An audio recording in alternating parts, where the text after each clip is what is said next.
Almost. See, told you I'm pretty good at it. I'm gonna try.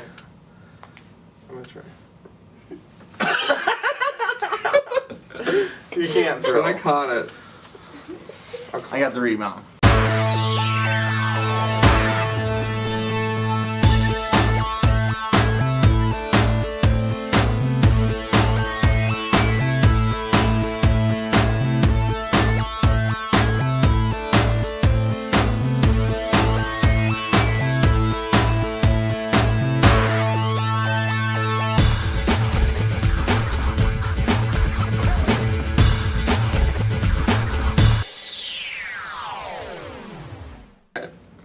Welcome to a comic book look. We're your weekly comic book show. Talk about comic books, anything in the industry related to comics. You want it, you got it. My name's John, aka the 605 April O'Neil, aka Digital Paparazzi. To my left, we got Tom Devine, aka Highlander. Yeah, there can only be one. There can only be one. Issue 19. There can be only 19 of those so far. And hopefully growing. But anyways, yeah, we're here live, Sioux Falls, in the basement of Tom's abode, and just being awesome, so. Yeah, and we're ready. We're back at you. Can't wait. Issue 19 coming right along. So. Issue 19 broke 4,000 hits, just for the record. Records are good. Yeah, bring them. They're also good to like. Keep on telling people to watch our show. Yeah, we're hoping for 5,000. Exactly. So anyways, today we actually, sometimes we try to do those theme shows, but we're actually just doing kind of some breakdown reviews and just kind of some of the recent stuff. That's about it. Yeah. Nothing really special about this. Exactly. No, it's a great. We've had topic after topic after topic, and today we're gonna just do reviews on recent comic books that we liked. We'll tell you guys about the story, why we liked it. We got some interesting stuff too, and I'm saying that as I look over at the top of Tom's stack. So yeah, we have some real interesting. We'll save this one for last. This is killing me. It was an interesting read. Yeah, to say the least. You want to go first, Johnny boy? Yes. All right. Yes. Except I'm going to start from the bottom, because good news waits for the end. I hear you. All right, so up first of all, comic book store. Brian was very proud of me. He said 50-50, John, DC, Marvel. I'm like, yeah, 4 books, 2 each. We're all good. There you go. Suicide Squad number 3. Wow. Harley Quinn, of course, is on the cover, showing it all, and the usual clown mayhem and whatnot. King Shark, the shark-looking dude here, finally gets an awesome part where he just eats somebody and keeps his necklace, and then rejoins with the team, and they're like, "Where'd you get that?" And he's like, "Found it." And he's just totally casual dude with looks like a shark. And what's his name? King Shark. God, awesome. Yeah, dude, that guy's awesome. Harley Quinn, of course, is amazing as always. There's a scene where she kind of gets it on with another teammate, So it's kind of that Dark Avengers swagger a little bit, except this is a little more just random. People are always dying in this book. Always dying. Next, to be continued. Someone else is going to die next issue. Literally every time. And I'm just like, man. They just got 2 new characters, though, for the next issue, Yo-Yo and Captain Boomerang, I want to say. Oh, dude, Captain Boomerang's dank. Okay. Yeah. Because the Boomerang in Marvel's not, so. Yeah, he's part of the Rogues. He's one of Flash's Rogues. So, yeah, but, we'll see how that goes. But all in all, I'll give it a 4 out of 5, just because King Shark is amazing. 4 out of 5? That's a pretty good one. Yeah. So good. Yeah, you're sticking with it. And it looks like Harley Quinn, she's looking pretty, sexed up there. But she is hot. And typical. Whatever. Yeah. That's what the new DC seems to be, all sexy. Sex and blood. But, Mr. J isn't going to be happy about her cheating. But we'll see. All right, my first book that I want to talk about is The Strange Talent of Luther Strode. Another bomb that Image has been dropping, just bomb on top of bomb with great fucking books. And this is the one that just came out just recently. There's been 2 issues. I'm just going to talk about them both. I just recently picked them both up. I didn't get it right away when it came out, and luckily my store was awesome enough, Rainbow Comics, Sioux Falls, South Dakota, to still have back stock on an Image number 1.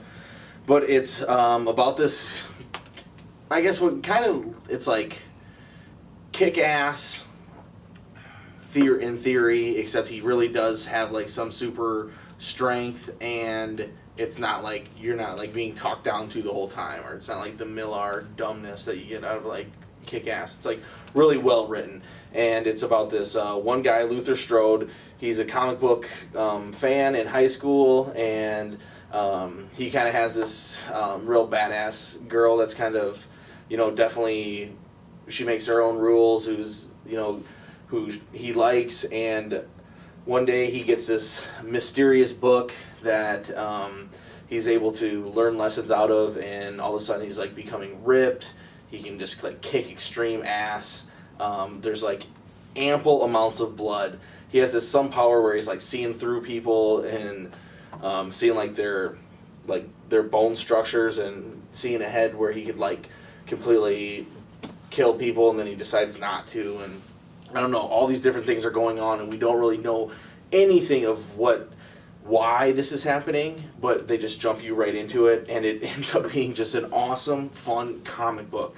I mean, you think at Image some things have to be just like extremely wacky, but this, it just has a really stylistic art, lots of blood, and but makes for just a great story. And as a comic book fan, the main character is basically like a smart comic book fan. I mean, he like has 100 Bullets posters on his wall, and he's reading, I don't know, different comic titles and that I think are good, and you can probably tell the creator thinks is good, and this was kind of to throw that in and tie it in for like the people who read comics on a regular basis to really relate to the main character, and it makes it a really fun tale. Check it out, The Strange Talent of Luther Strode, and it's an amazing book, written by Justin Jordan, art by Trad Moore. So, and colors by Felipe Sobrero.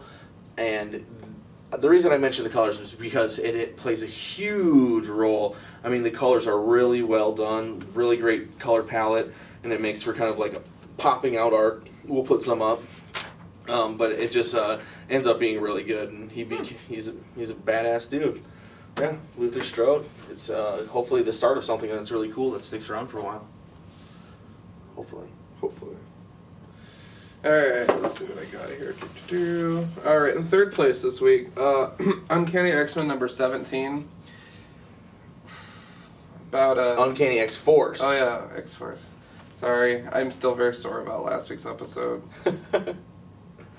I don't know. Anyways, is this issue notable? The Dark Angel saga, this around chapter 7 now. It's kind of like the train hasn't really left the station yet, if you will. We're still kind of waiting on, something to kind of happen. It's building up. It's like, okay, we're moving people around. There's so much at play in it. The characters are awesome. So much potential.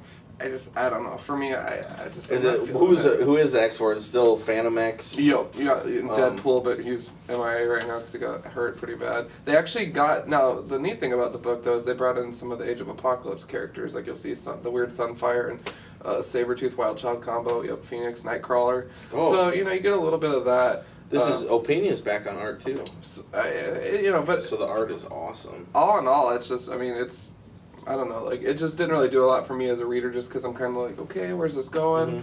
Mm-hmm. But I'm sticking with it just because the lineup of characters are fun, and it's kind of a neat combination, I'd say. Plus the Age of Apocalypse time never hurt. I just wish it was a little more timely. Yeah.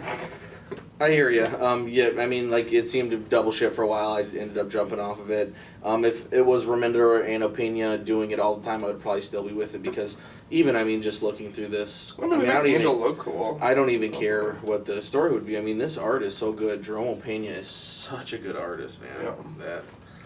That, he's definitely a talent that Marvel is lucky to have. But yeah, cool. Well, so maybe not pick up. What's the render? I'll probably go with it again. Give this one probably a 3 out of 5. This particular issue, 3 out of 5. It wraps up next. It wraps up next issue, the Dark Angel saga. So I can't talk today. And I didn't rate mine, but I want to. So Luther Strode number 1, I give it a 4 out of 5, and then Luther Strode number 2 is 5 out of 5. Oh. So that's hard. I don't see gold stars too much from you. Yep, that's you impressive. Don't. Okay, my next book, we'll switch it to Marvel, and this is Punisher Max, number 19. That's fun that it's been 19 issues. It's doing really well. Yeah, always Jason Aaron and always Steve Dillon too, which, you just, at Marvel, you don't always get the title with the same writer and the same artist for an ongoing period. A lot of times you'll get 3 issues and then they have to do a fill-in to catch up. And this one, they're take their time. There's been big breaks in between issues, but hasn't lost me at all. They've always had Dave Johnson doing these covers too, which is, they're really cool covers. But in this, Kingpin, Elektra, and Punisher, and then Kingpin's ex-wife kind of are all the main players. And Punisher's trying to make his way, and it's kind of like some long, drawn-out things for, how the Punisher feels for his past, how he's changed throughout the different things that have taken place in this book. At this point, Kingpin is holed up in this tower he never comes out of, ever. He's completely guarded. He has Elektra, he thinks he has Elektra as his bodyguard, but really Elektra is working with the Kingpin's ex-wife to try to lure him out of here, so then he would be, susceptible to Punisher killing him. The reason that his ex-wife hates him is because he had their son killed in order to protect his empire, and he was heartless about it. And in this, the Punisher digs up the baby's body and holds that for to piss the Kingpin off, to try to have the Kingpin attack him. And it's like all this fucking crazy shit. Another flashback to Vietnam for Punisher, and he's has some guy, and he's talking about how he was the craziest guy ever. He killed all his Marine forces that he was with, and Castle barely got out of there alive, and he was ripping his throat out with his bare hands, and the blood from this man was so hot it was burning his face. It's like the crazy, over the top stuff, but it just continues to be a great book, though. I love that kind of thing, especially from Jason Aaron. It's I think where he does it the best. Punisher's the best title for that. So Punisher Max, continue to pick it up. And it isn't like a book where you just, I guess, have to read the whole entire thing. It probably helps, but I mean, you can jump on anytime and read it. So definitely loved it. Loved it. Yep. What do you got next on the review board? On the review board, top 2 for me, and oh my god, this is a close one, but Nice. Deathstroke number 3 in DC, and I can't stop raving about this series. I actually read mixed reactions online. We actually had a comment on one of our previous episodes that Deathstroke number 2 kind of fell off a little bit short of the bill. I kind of disagree, just because this doesn't disappoint. Blood flies everywhere, heads flying, whatever. I mean, Deathstroke's just doing his thing, and it's also building up a bit of a story too, which I like. So it's kind of like just opening a can of whoop ass, but having the quality in there. It's just to me, it's such a neat character. It's so nice to see a villain be villainous and not care. It's about respect. It's about being a warrior and so forth, and he just dominates. So what's going on with this book at this point? So in this one here, we're actually meeting a character called Legacy, but the twist to it is, spoiler, at the end, you see it's an older rich couple interviewing some guy in a fancy living room. So you'll be accepting the position, yes, and you realize there's other people that have sat on this couch before you. One stipulation is you got to wear this helmet, the green and purple, because it's their daughter's favorite colors, and Slade was involved in daughter's death. So they keep sending all these people after him with this outfit, and he thinks it's the same person over and over again, but it turns out it's not. They just want to send the message that they're going to keep coming. So I think that's kind of interesting. Yeah, that is kind of interesting. And I've talked before, Kyle Higgins. I really like what he's doing at DC. Yeah. I haven't actually read the second or third Deathstrokes because I just haven't. John was picking them up and I was reading them, so I just haven't done it yet. But I'm sure I'll get around to it eventually, maybe when the first arc's all the way finished.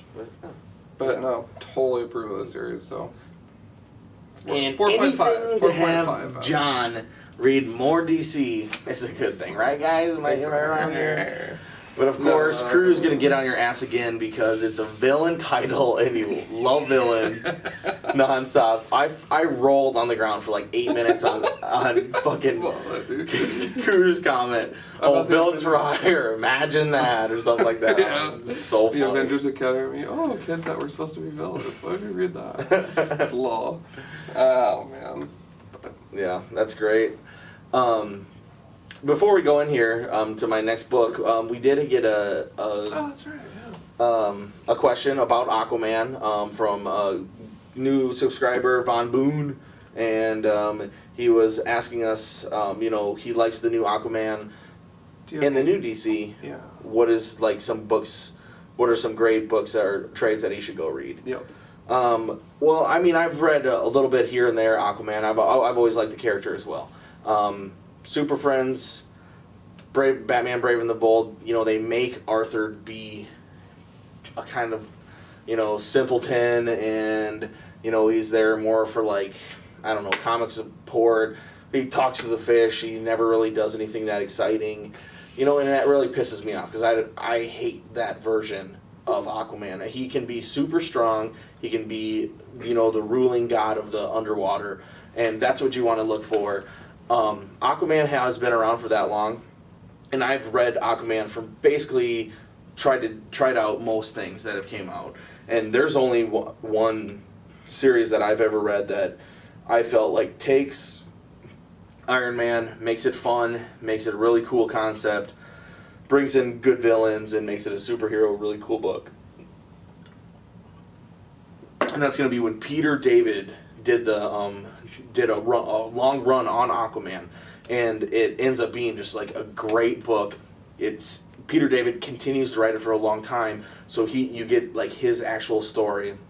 He's known for doing great work on long runs of comics. He did great work on the Hulk. He's still doing great work on X Factor, and he had an amazing run on Aquaman. So I'll put up the issues down below here and what trades to pick up, because you should go check those out. You'll love them. I'm sure they're all reprinted somewhere, or these are they came out in the 90s, so you could probably find them in some dollar bins somewhere, at a convention or at your LCS. So, but yeah. Thanks for giving us a question, man. We appreciate it. We love getting all the feedback. And, send us your emails. We'd love to answer, anything that we get on. We do have a few questions and stuff. I'm sure we can get an email show going pretty soon. But that was just a question, with the new 52. I think there is more talk about Aquaman. And he is a character that I've always liked. And, I think he's always deserved more respect than he's got. So, thank you for liking him, and check out that Peter David run. Word up. I think am I still next? You're still next. Okay, well, I just talked a whole bunch, now I gotta talk some more. I'll do it. Alrighty, we got craziness in this next book. The Unwritten, Vertigo title. Everybody knows that I love these kind of books, Image, Vertigo, Dark Horse, that these indie titles that, are so clearly not tied down in continuity of other things, that can tell these stories that are just so open and free to so many different things. And Unwritten is just a crazy concept of a book. Basically what it is, Tommy Taylor is basically like Harry Potter, except he was, his father would be like the writer of Harry Potter, and he, instead of making up Harry Potter, he used his son as the main character. So his son grew up always in publicity, in the public eye. John syndrome. But in the public eye, always being looked upon and compared to the person in the book and stuff. And he always kind of lived like a shitty life kind of because of that. Well, it ends up happening that, maybe there's reasons that he's that same character, and maybe, there's some things going on with his past, and all of a sudden he can start entering books. Any book that he can get tied into, he can enter that world. He starts being able to use the magical wand that he uses as his Tommy Taylor character in the books. He ends up getting 2 sidekicks, a redhead sidekick and a brown-haired girl sidekick, just like Harry Potter.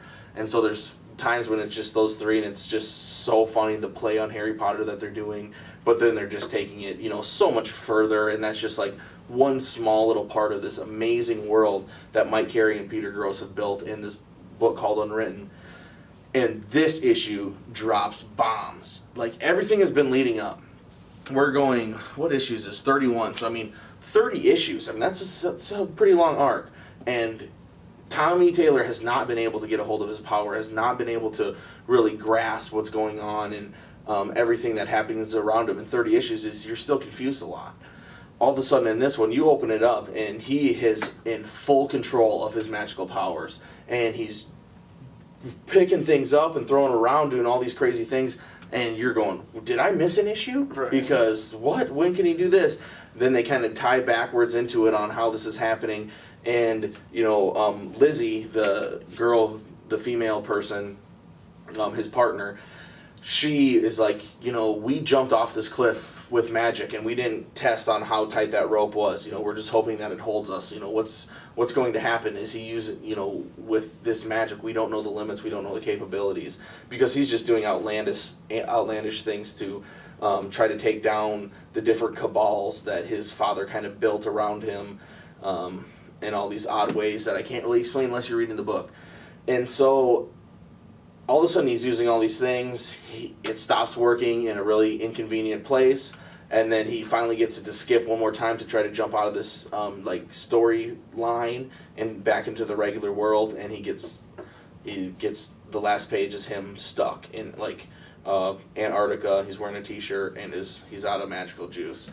And so you're like, oh, cliffhanger. It's the start of a new arc though, and it's called Tommy Taylor and the War of the Worlds begins here, and he's set up shop to take down all these different things that this mysterious society that his father was a part of built up in the controlling the masses with the literature that is out there. And it's just such heady read, and it's so good though. I love it. Love the Unwritten. Can't say enough. Vertigo, thank you so much for trying out these titles.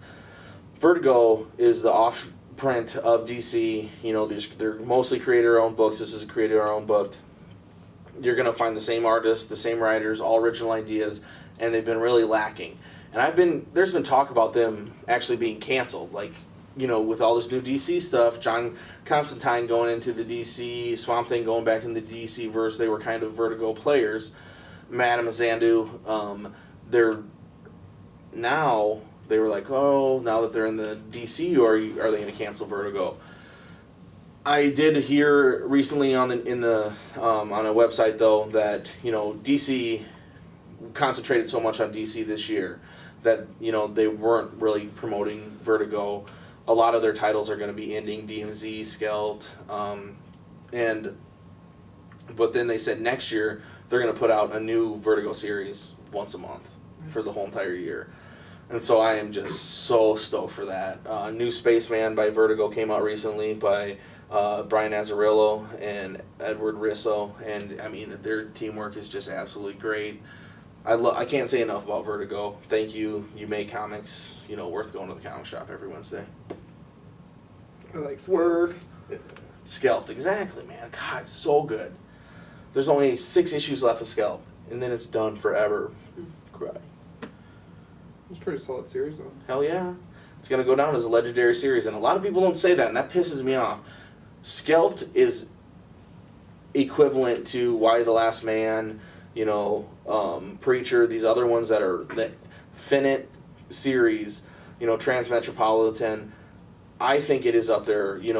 People say, well, you can't just add all of Vertigo series in there, and I don't think it is. I mean, I don't think DMZ, Northlanders, or Shade the Changing Man, or Lucifer, those are all great books, but or Sweet Tooth, maybe even Unwritten. Unwritten's probably going to be one too if it keeps on going the way it is. But those aren't to the same level that Scalped is, and Scalped, anybody who reads Scalped in a complete manner is going to be just blown away. It's just such a great look on society and just an amazing crime story. But yeah, anyway, down to the last 2 exciting ones for the night, Johnny boy. You pretty excited for this, or what? Excited about it. I mean, I almost threw up in my mouth 87 times just looking over at this comic. That's true. You think that's beer in his bottle at this point? Disgusting. Anyways, this is it. Yeah, I know. I want to play the graduation theme and all that. Anyways, The graduation theme. Pomp and Circumstance. Oh my god. The new Dark Avengers, or the new Avengers number 18, and Norman says, "I want you," and I really felt warmed up when I walked into the comic book store, and he said, "John, I want you to buy this issue." You guys know I'm a fan of word bubbles on covers, so that's fine, but that... At least they're... At least they didn't start a brand new series. Okay, now I get it that it's the New Avengers issue 18, and it's like the Dark Avengers are taking over from there. The New Avengers were, yeah, the New Avengers were the dumbest series ever. It was completely. You can't be the New Avengers after 50, 60 issues because it's not new anymore, Yeah, and you have the exact same team of Spider-Man and Wolverine. And thing, and You know, it's like that doesn't work. Nope, completely agreed. Nope, I liked it. That's all I'm gonna say. No way, that's it. I liked it. Yeah, I just talked for so long, and that's all you're gonna fucking say. I love What it. are the characters? Who's in it? What's happening? I'm gonna need more. That's bullshit. I'm not even gonna let you slide on that, man. I just spoke for like an hour and a half on like 2 different things, and you're gonna pull out the book that you've been crying about having for a year. Yeah, okay, I'm going over the board. Let me. I'm terrible with the names in this one, and when I read these to you, you'll understand exactly why. So they're villains you don't really know, then, huh? Well, yeah, exactly. And, you know, and it's funny because you remember the there was the Osborn 5-issue run on there. That's half the team involved in there. All those villains that we just all those met. weird villains, yeah. Yeah, that's half the team. This is gonna be a big spoiler, but currently Norman's searching for a suit of armor. That's how the issue ends. Looking for that American sun, huh? Yeah, exactly. He's like, anybody know where to find a sweet suit of armor? When you flip to the panel where it has the spread of the whole team, Wolverine's in there, and I was like, oh, hold up, who's Wolverine? No. That's the weird part. Like, if you go to the spread, is it at the end? Yeah, like second from the end or something. Okay. It's you go to the end though, and you just see Wolverine hanging out, and it's not Docking because he's And I was like, where'd this dude come from? Yep, we'll throw up a big image because I'm sure they'll have it everywhere. But yeah, it turns out that he is Tomi Shishido, which is Gorgon. I'm not familiar with that character whatsoever on there. Gorgon from the Inhumans, or? No, like he's like a guy that has control over some of the hand assassins and stuff. And so he turned himself into Wolverine. He just grew some claws or something? He's a guy with long black hair and a robe. And he just turned himself into Wolverine. Oh, he just like through mystical powers or something? Yeah, I'm not familiar with him at all. I'll be honest with you. I'm not. That's fucked Hulk up. in the background is Scar, of course. Yep, everyone Sakaar. Cats out of the way. Then Miss Marvel is Deidre Wentworth. Never heard of her. Yeah, right. She was a part of the Escapees from the Osborn series. Hawkeye is actually Barney Barton, Hawkeye's brother. No way! And, that's kind of cool. So that's kind of cool, yeah. Spider-Man, his name is, if you can pronounce that, Epek. He's a South American spider god. And Osborn throws him a pill just like he threw Venom, and he turns into a 6-arm. I thought it was Doppelganger from the Carnage 5 run. Nope. Okay, so that's Spider-Man. Right. Scarlet Witch, June Covington. She's a biologist and geneticist. And we also meet her in Osborn #1. So, like... Yeah, so these are all new... This is a ragtag group of Dark Avengers. And who is Thor? Ragnarok? The clone of Thor. He's not in this picture, though. Nope, but you see him floating in a test tube. So they have to work on him. All in all... This is kind of like the Millennium Falcon approach to things. I mean, it's very rickety. It's flying, but you know what I mean. Millennium Falcon, I don't know half these people. I apologize. Like I must be the worst Dark Avengers fan ever. I'm glad I got Osborn. I got like 1 through 4 before I hopped off because it was so bad. Yeah, this bitch. This is no Millennium Falcon, man. This guy burned and crashed in the Kessel Run. But it has potential. I am excited to see where it goes. I don't. Like, why can't she be Miss Marvel, and why can't she be... that would make way more sense. The hair color, That is a straight photo image of Tommy Lee Jones. Yeah, there was a lot of feedback on that. If you see Osborn... Oh my god, you guys, I'm going to put up an image of this. This is crazy, guys. Yeah. They have Osborn... Literally took Tommy Lee Jones' face and seriously put cornrows on it. It is on... That's funny. Yeah. So, that's pretty much it. That's some scary shit. It wasn't bad. It was just... Yeah, it's your Dark Avengers, man. Who cares? You this is my bread and butter. So, but yeah, Millennium Falcon approach. And now we're gonna get into the real shit. Something special. Something serious. This is a treat for you guys. Okay, every once in a while a book comes along that you want to give to your grandma. and you want her to read it because it just is going to touch her heart. And this one is Our Love is Real. It's a touching story.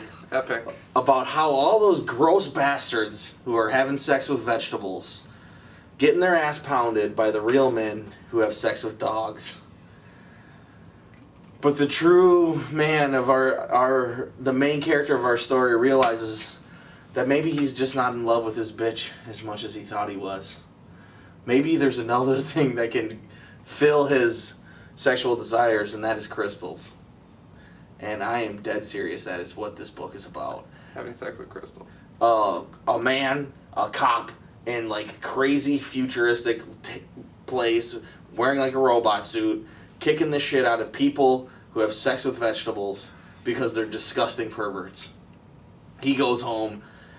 All his cop buddies go out to the bar. They bring their dog with. They just, they all have a dog partner. And that is what a normal human would make love to. Because at least they're animals. Those vegetables aren't even alive. And then he meets this person who he thinks is a girl, ends up turning out to be a guy.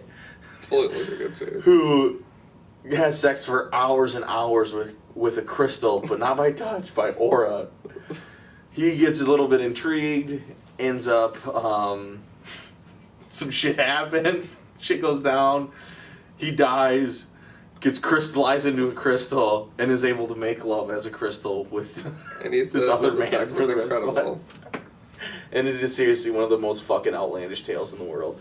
This guy, Sanders, I recognize the art. He did the Sword miniseries from Marvel that was canceled right away. Speaking of Sword. And apparently this was, speaking of bitch stick.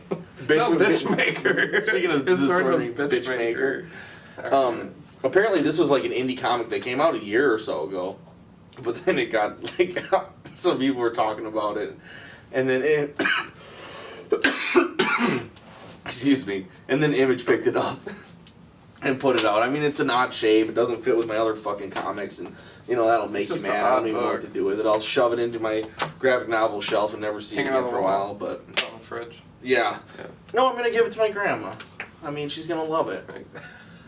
She has a real understanding of. There's this one panel in here where the dog is looking down on him. China. China knew that there was something up with me this night. Oh no! Is it like a poodle or something? Yeah. God, I wish I knew where that was. Keep going. Because it is so funny. But I'm gonna throw up a picture if I can find that. Man, I don't know. I must have passed it but it is. I mean, he's like laying in bed. It looks like they just got done like having sex or something. And right here, yeah. China could tell I was distracted, but she tried to help, but it didn't work. And it's like this muscular man just laying back in bed, and he has a poodle wearing like wings, with her paws like on his chest. Like they're both looking in each other's eyes. But I mean, it's just like, how is that even comic book made? How did that comic book get back? The cover is pretty ridiculous. It is. The cover's priceless. I mean, it's so fucking funny. But yeah, God. I love is real. Check it out. Yeah, check it out if you dare. 5 out of 5. Yeah, 78 out of 5. This book was on. I always fucking hated people who had sex with vegetables. So I just related so much to this book. Exactly. Shout outs to China. Shout outs to China. She's a good looking bitch. But okay, enough of this nonsense. Review time. It was a fun time. Issue 19. We're done. That book, dude. That book is awesome. First of all. You know where to check us out. A Facebook group, A Comic Book Look. Hit us up with an email like Von Boone did, and we'll get back at you. A comicbooklook@gmail.com. And tell your friends, subscribe, leave comments. Thanks for watching. It's been real. Oh, is it my turn to say the line? Totally forget with that. Oh, keep it comics.